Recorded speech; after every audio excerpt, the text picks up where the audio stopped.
So we've been going over straight ankle locks, right? Tracking how we did the braking mechanics, and then we did a little bit of the control, the concepts of being able to brake, aka we wanted inside position, knee out, some form of an extension as well as we having the grip, right? Um, Now we're going to get basically into entries, into going into some form of ankle lock. Obviously, if you are in the supine position and I am in the standing position, I am very close to your legs. Being close to legs is a prerequisite to being able to attach to a leg, right? If we want to be able to attack, we want to be able to attach to it. So, if you are supine, your legs are right in front of me. I can just grab them and we can go into whatever type of leg entanglement. Well, the reverse is also true if I am seated, right, and you're standing, right? I'm closer to your legs. Right now, I'm closer to your upper body because we are standing. If I am seated, not necessarily supine, right, but supine would also imply that I am closer to your legs than your upper body most of the time, right? Um, but if I'm seated, I'm closer to the ability to attack your legs than I am to your chest, right? I also have four of my limbs to attack your legs, where you have oftentimes two, maybe three if you're very dexterous, to attack me, right? You have a stronger attacking ability to my upper body, and I have a stronger attacking ability to your lower body. All this making sense so far? Perfect. Okay. I am not on the proverbial wisdom of how most people teach the leg entry. Most people teach leg entries kind of just like shoot your hips through. Air quote, I end up in a position where I am like this. And then they just shoot their hips up. I do not find that this is a practical way of trying to do this technique. Have you ever found success just laying there, letting people pass, and just throwing your hips up, praying? No, it's because it doesn't work very well. So how do we systematically break someone down? Right? How do we end up in these single leg X positions or any type of ashigurami? Well, we're looking to either get people's hands to the floor, making their legs light, right? We're looking to fill in the space in between their legs, widening how far their grip has to be, aka making their legs split, right? Uh, Taking enough force while stopping it, causing someone to trip, any form or fashion of this, right? uh, all of those equivalent to basically making someone's leg light. How do I attack your legs from here? I need it light. If there's a lot of weight on it, I'll never get it up, right? Um, this is what our primary goal is to start. We're just going to get to the point where we basically make a leg light. Practical way of looking at it, I don't care what you do. All right, so right here, you see how I'm blocking, making some type of connection. I'm going to pull you, leg is light, right?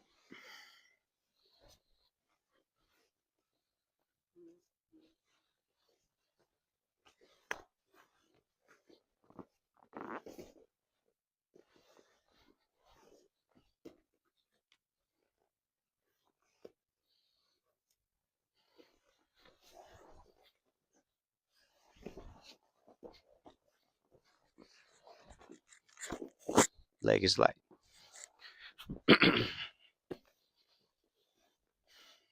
Does that make sense? So right now, all we're going to work on is basically getting to the point where someone's leg becomes light, or we're able to pin it because it has too much weight and just rotate over it. That is always an option as well. Ready to play it? Perfect. We don't necessarily want to attack in this position.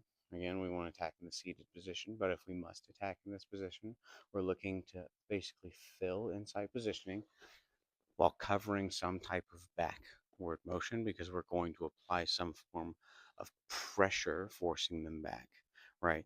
And you see I'm covering both sides. So now if I just put a little bit of pressure, easy fall, right? Same thing here, inside, covering, easy flip, right? We're going to apply some method of breaking this opponent down to a hip, right? Uh, After that, we're just going to take most of the time the traditional style of ashiguramis that you see, where I use one leg to basically cover the hip and the other to support the underside. Now, if you're like a Mikey Musumeci fan or any of that kind of stuff, keeping the underside with the outside leg is far more common. If not, I don't really care. It doesn't make a difference in the breaking mechanics of how you apply it. Does that make sense? Perfect. So we're going right. We're gonna attack the leg, woo, right? And even here, again, here's that underside. If we wanted that Mikey Musumeci style of locking, far side, same side. Does that make sense of what we covered? Okay, so now that we have the sitting of the down of the opponents, right? We're going to work on leaving, right? Because not always can you finish a leg lock. So we're going to take the standard leg positioning that everyone does, and we're going to work on leaving this position. Sometimes you just can't ankle lock somebody. Bad positioning, they're too strong, they're being able to move, put weight on it, they keep grabbing you, right? And you're just like, I'm done. Or they're a better leg locker than you, and you're like, I'm not shooting out, right? I felt like I had a dominant position. I got to this point, and now I'm like, I don't want to play in this game anymore, right? So now all I'm going to do is I'm either going to lift the hip, right? How do I lift the hip? I'm just going to lift the heel, right? The heel and the hip are connected, woo, right? Or, right, I'm going to take this leg that's on the outside, putting it on the inside, and building up height, filling inside positioning, right? No different than we would do any kind of knee cut, guard pass, etc. Or I do a knee cut style passing by stepping over, building up height, and cutting through.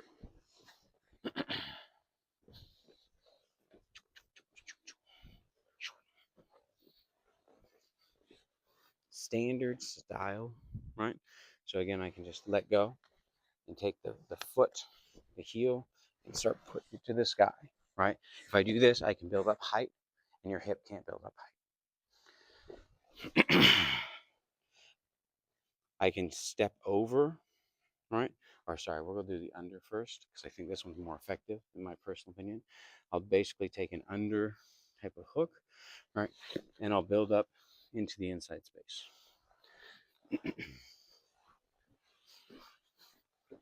Any form or fashion, they don't really care because I can build up height better than you can. Right? Or again, we're here, standard. I'm going to step over, I'm going to build up, and I'm going to basically swap. Do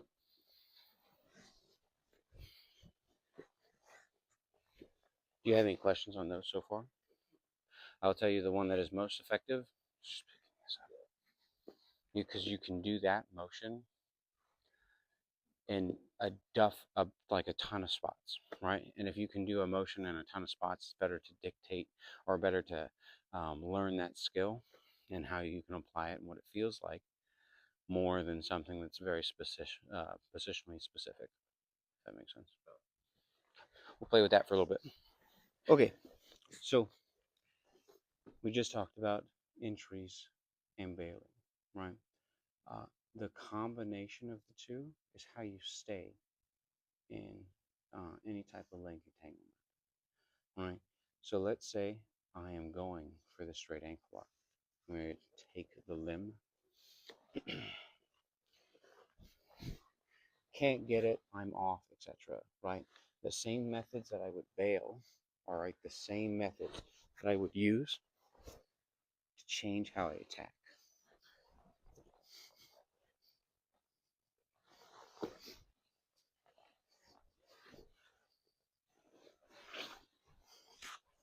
Does that make sense for you?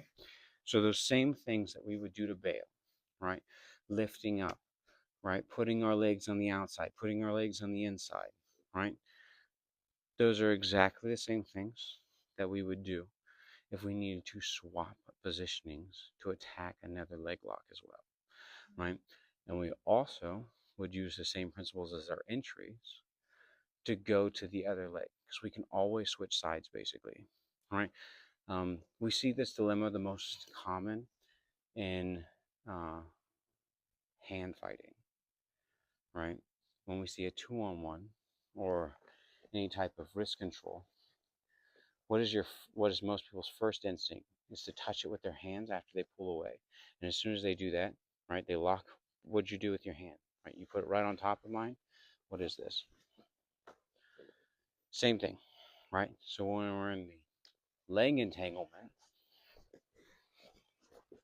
after the initial pull away factor is what everyone tries to do. They try to use their feet to pry or bring up height exactly like that. Now, that how you grabbed my collar, right, actually brings us into some very interesting methods of collection. Take that microphone. So that's them bringing their upper body, right? Do we choose to attack their upper body or their lower body, right? If their upper body starts to make too much connection for us to separate, then we might choose to attack their upper body because it is closer and easier, if that makes sense. But assuming people start to use their legs to either try to pummel, etc., inside positioning, right? Any of this form of fashion allows us to go into other breaking mechanics, collection, etc. Or if I'm here, right, and you're starting to put that foot and you're starting to get me extended and I need to leave,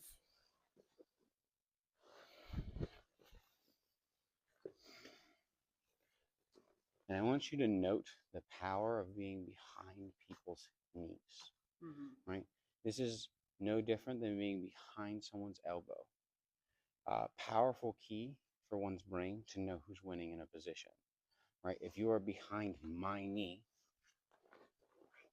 you are winning. Where's my knee? Resting on your leg, right? If I am behind your knee, who's winning, right? In any form or fashion of this, right? Who's actually in control of where this position is going to go, right? And that's because I'm behind the knee, right? Just like if I was behind your elbow, right? This will dictate very much of how you move now, right? Being behind the knee is a very powerful gripping spot to be. So in looking at something like this, it makes it very easy to determine who's actually winning here. Does that make sense? Yeah. Right? So if we're here, right, and I start losing the leg pummel battle, you open my knee, etc., right? As long as I can maintain, right, not like you see how as soon as this happened, like you have very powerful gripping to open me up, etc. You can actually even ankle lock if you really wanted to, toe hold, whatever. Doesn't fucking matter. Once we get this type of gripping, we, as the opponent, have to address it, right, in a form or fashion that improves our gripping ability, aka I would try to post, get away, right, come behind the knee. You see how this locking mechanic allows me to build up height, right? I'd bail in the concept of like, oh, you have this leg, so I need to either get it to where it's not floating, so I can make it strong to pull away, or I have to support it in the fight, right? So let's say that you have it, right, and I'm going to support it with weight, right? This is no different than how you were taught to defend any straight ankles, put weight on it, etc., right? Floating limbs are bad for you, but the same methods that we use to attack, right, to get into the entanglement are some of the same methods what we would use to get out, right? And some of the methods that we would use to get out are some of the same exact methods that we would use to stay into a leg entanglement. Does that make sense? You ready to play that? Just It's about when we're in, like you have the position.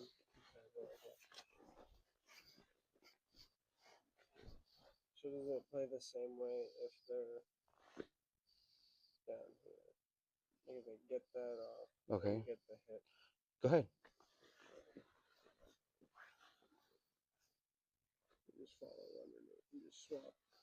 I have never thought that that escape is great. Me personally, Yeah. right? Because realistically, all you've done is incentivize me to belly down. Right. If I have no control, let's say you even get on top of my hip and I'm not smart enough to fucking um, do anything else with it besides just this. You know what I mean? And that's what everyone's told to do, belly down, Right. right? You didn't stop any of the braking mechanics or my motion, right? You simply trapped my leg underneath you while freeing a little bit of hip tension. If you can't, again, change your hip faster than I can change mine, you lose in this race. Not that it's not like a fine enough escape to do, but I want you to do the same thing, but hug my other knee. Okay? So you can strip that all you want, right? I want you to pull this knee open. This feels like nothing, right? That's because you've dismantled the grip that would be holding you, right? Now, I just want you to take that hand and force this knee open. I don't really care either. Whatever takes this to be over here, I will tell you that you trying to move me is be very fucking hard, right? But you taking this and I wouldn't even say like pushing, like a scoop. Yeah, it makes it real easy, right? I just boom, like no different than I would for like ripping a heel hook or something.